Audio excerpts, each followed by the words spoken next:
Hi, I'm Randy Hollenbeck, and this is the Music Roundtable.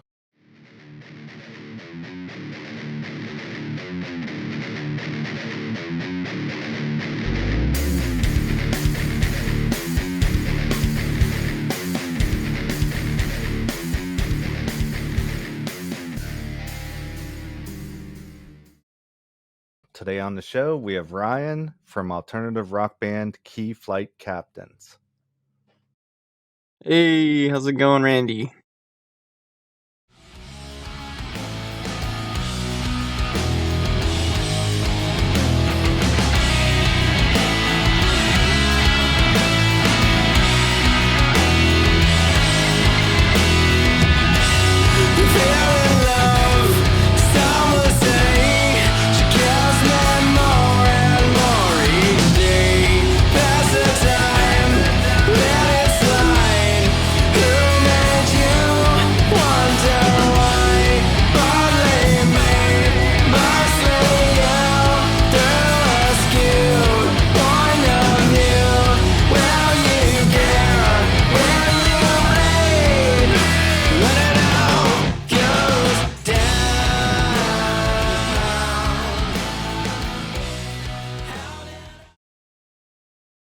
I just wanted to start out by digging into some of your history.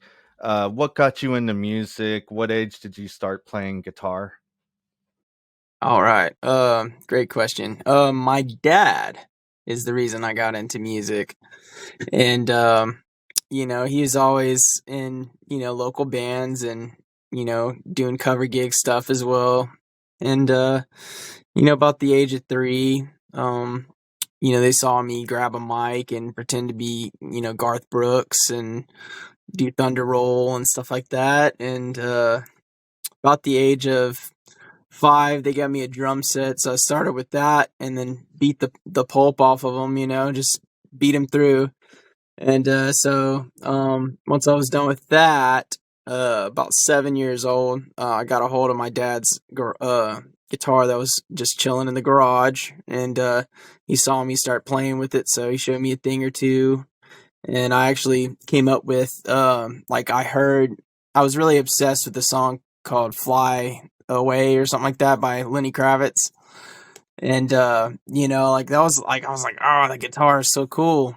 So I heard, I could hear, I guess, the notes, and I put it together what I thought it sounded like, and it was correct. It was just on one string. So he helped me kind of figure out stuff like that, and then show me the basics. And then I just kind of sucked for a long time, and I still kind of do. But it was just more or less about the age of 14, I got a hold of Eddie Van Halen's it was like a DVD from years ago, like 91 or whatever. So I got that DVD and I slowed down every performance that that was zoomed in on his hand. So I was like, I just studied that and came out of the bedroom, with Eruption and all this stuff. I was like, okay, now I'm ready to be in a band. So me and my buddy JR, we actually we watched. I think we got all the inspiration from that movie School of Rock. We went to go see it in the theaters, and we were like 12 or 13 at the time. And I was like, man, this is everything. So we decided from that point on we'd start a band, and JR gave up on music a couple of years later, and I kept trucking and formed I jumped in a whole bunch of different bands, and then kind of just nobody wanted to do my ideas, nobody wanted to do my stuff, so I was like, F F that. I'm just gonna go start my own band. So I did, and we started doing music, and I found some guys along the way and to help it, and one of them was Corey. Okay. Could you tell me a few of your musical influences? Oh yeah. Well, we'll start with the obvious, Eddie Van Halen. But let's go with Dave Grohl, Foo Fighters, Brandon Boyd, Incubus, all every. I'm just listing the singers, but like everybody included. Like we study everything, so and jam everything and Soundgarden, a lot of stuff from like the 90s 2000s is really what we resonate with and what we grew up on. So we do like a lot of like our parents' music, which is like 70s and 80s, like classic rock and stuff. Like we, technically 90s is classic rock now, but um, you know, all that stuff, all the above. Like we really love real big drums that are not just big, but just dynamic and um guitars. We like big guitars, we like it all. So you said, you went and tried out for all these bands, but they didn't want to play your music. When you left there, did you go in search of certain people that you wanted to have in your band? Yeah, I think so. What had happened was is I started like along the way I was teaching myself different instruments, and I pieced together like I did the Dave Grohl thing. I played all the instruments on a demo, and I circled it around, and like I gave it to some friends, and a couple of guys, Corey being one of them, was really into the music. Was like, man, I could definitely do the drums better, like, or I could see myself there. Like, all right, cool. Was happy with that, and that's kind of how it went. And then we just continued making music from there. I always like kind of produce things and stuff like that. But other than that, like Corey's, he's knocking out the drums, and Travis is new. So Travis is a new guy, and he's knocking out the bass from here on out. Okay, what city are you based out of? Houston, Texas. How's the music scene there? Oh, it's great. There's a lot of rock bands here. A lot of there's just a lot of music. I mean, you could go out pretty much almost any night and catch somebody somewhere. But if you go like in the Loop and stuff like that, they have like Houston, they have national touring bands come through all the time. But locally, I mean, the scene's really thriving. Like we have a really good rock scene, good country music as well, obviously. Texas. Predominantly, I think, I'm not sure, because I don't go to like I do go to shows, but it's pertaining to like local bands that I know or have heard of or whatever I want to check out. But sometimes I end up at a hip hop show or something like that, and like they do their thing, and it's really cool. Honestly, there's a lot of diversity here in Houston, so it's not just like one thing, you know. But yeah, I'd say like it's pretty thriving here. How did you come up with the name for the band? Oh yeah. Oh yeah. Here we are. This question is my like favorite one to answer. So we were sitting there literally in the same room right here, which is our studio slash where I crash all the time. Um we were just setting up, and we were looking at things, and we're like, man, I got this great band name, cool. We look it up, and it's taken. We did that about like 20 times, and like every name that we thought of, it was already a band or whatever somewhere, on Instagram or Facebook or whatever.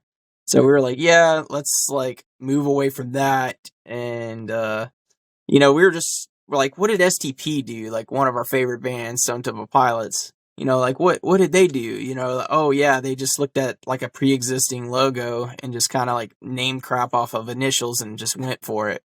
And that's kind of like what we did. We had a KFC bucket of chicken sitting right next to us, and we were like just looking at it, and like thought it'd be really funny if like we had some merchandise that had Colonel Sanders with his eyes crossed, and like, just like stupid crap. So, we were looking at that, and then we were like, okay, KFC, right? Okay, that'd be funny for them to like be chanting that at a show or something.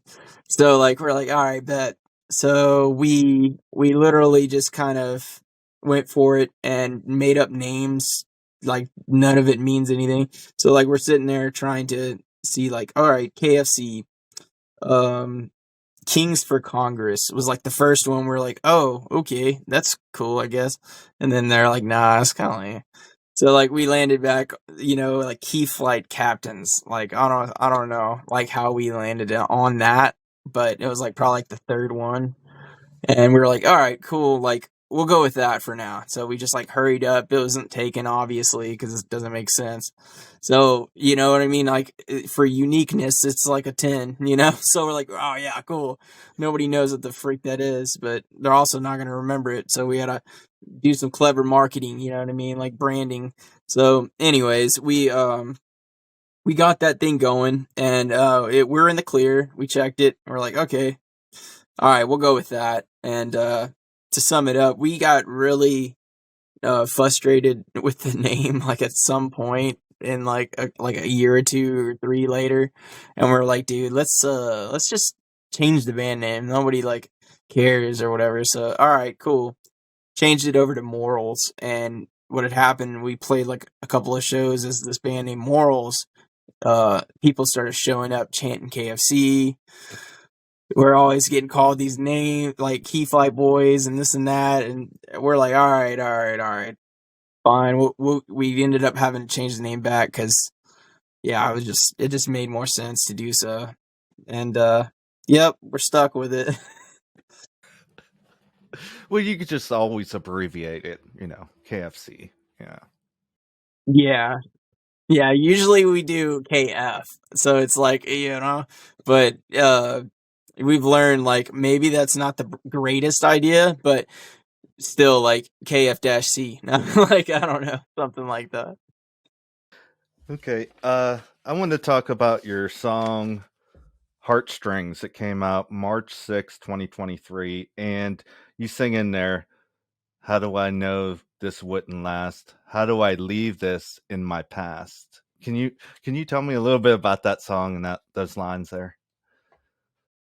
Yes. All right. So Heartstrings. It was a re-release date of March 2023, but we had this drop probably at the end of 2021 for a contest, a local radio contest, and we got it. We got some spins for about 2 months on. I don't know if you've heard of 94.5 The Buzz here in Houston, Texas, but it's probably the biggest rock station here. So we got about 2 months on there on that song, and we got a lot of good reviews on it and stuff like that. People were digging it, and we basically decided, all right, well, how can we get this out even further than just doing it the way we've been doing it or whatever. So we tried to strike up a deal and figure out something, and we ended up re-releasing it with Pavement on March 2023. So that's how we're here, and I'll talk about the song and the lyric right now. The lyric came off as a hook. So sometimes I have no clue where this word is coming from or whatever, but I'm gonna run with it, right? So I have this riff, and it's just simple little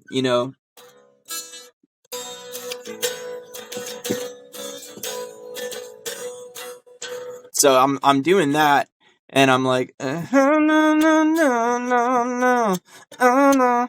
And I started kind of mouthing off words that to me I could connect with, I guess. And how did I know it wouldn't last was the first thing that came out. And I'm like, that's just like the saying, like, something's too good to be true. You know what I mean? You kind of know that how did I know this wouldn't last when it ends? So that's like something I've said to myself before outside of a relationship and, about a relationship. And that's essentially what I based the song off of. And I kind of encapsulated. It started with that lyric right there, and then how do I leave this in my past was I guess just a follow up to that. I just kind of made a little rhyme and and a saying out of it. So that's pretty much all it is, you know.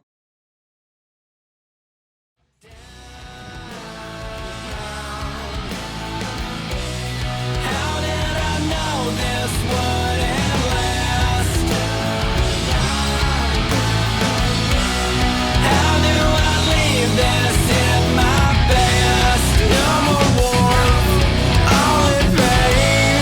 When you cry, you look insane. One more kiss, one more try. Still can't change, made up minds. I am, 'cause I love pain. How you are, I wish you'd see. Will you care? Will you blame? When it all goes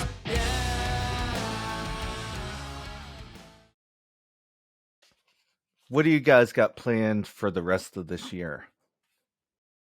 So the rest of this year, we're about a month out. We want to do a show hometown here, and we want to get on the road. You know, we got a bunch of new music that we're going to be dropping sporadically throughout the year, mostly during the summer, and like a couple more singles, and then we'll just drop an EP. And during that process, we want to be on the road, you know, and we're trying to figure out a solution on how we're going to put that together because we're such a new band, and you know, we really haven't had any touring experience or anything like that. We've been local for a very long time, so we're really looking forward to getting out there and you know, seeing what we can muster up and do, and really try to build a following outside of our local town. Where can we get a hold of you guys? Facebook, Instagram, Twitter? Oh yeah, all those and above. We got a TikTok. You know, just search Key Flight Captains. Also, you know, we got a link tree, Key Flight Captains, website keyflightcaptains.com. That's like the basis. You can probably find everything there. You know, also pick up some merch while you're at it. Um, you know, we will have a new single. It's called Year Down, coming up to follow Heartstrings, and that will be out probably within the next month and a half. Right as we're kicking off into summer. That's all the questions I have. Thanks for coming on the show today. Is there anything else you'd like to add? I hope everybody has a great day, and we hope to see you soon.